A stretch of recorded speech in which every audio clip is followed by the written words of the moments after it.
मतलब क्या होता है? क्या मतलब होता है? तुम लोग औकात में रहो, औकात में रहो, नहीं तो है ना, पता है ना कैसे काटा था जब गए थे ना, चाय पिए थे वहाँ जाके, समझ गए? तुम लोग आए थे कि देश के अंदर हमारी तरह चाय पियोगे?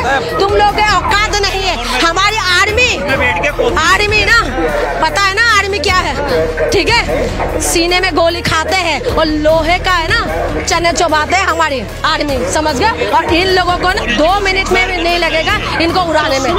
हम अलल ऐलान कहते हैं, आओ हमारे मुकाबले में। तुम हमारी तारीख नहीं जानते।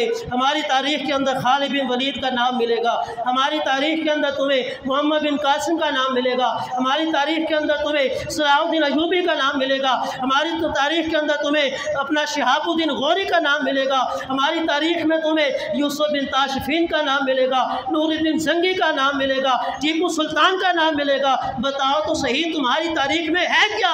अरे हमारे घोड़े जब तुम्हारे कुफ्र के तरफ आते थे, हिंदुस्तान कुफरिस्तान की तरफ आते थे, हमारे घोड़ों की टापों से तुम्हारी औरतों के हमल भी गिर जाते थे। और आज तुम बात करते हो कि मुसलमानों का मुकाबला करोगे। तुम्हारे पास जितने भी राफेल हो, तुम्हारे पास जितने भी मिसाइल हो, तुम्हारे पास जितनी बड़ी एटमी कुव्वत हो, इंशाअल्लाह ताला वो ईमान की कुव्वत से मुकाबला नहीं कर सकती, वो ईमान के मुकाबले में नहीं आ सकती, वो कुरान के मुकाबले में नहीं आ सकती। इसलिए हम कहते हैं पाकिस्तान कल भी जिंदाबाद था, पाकिस्तान आज भी जिंदाबाद है, पाकिस्तान की फौज कल भी जिंदाबाद थी, पाकिस्तान की फौज आज भी जिंदाबाद है। क्योंकि इस फौज ने गाय का मूत्र नहीं पिया, इस फौज ने उन गैरतमंद माओं का दूध पिया है जिनकी ज़बान पर सदके या रसूल अल्लाह के नारे होते थे, जिनकी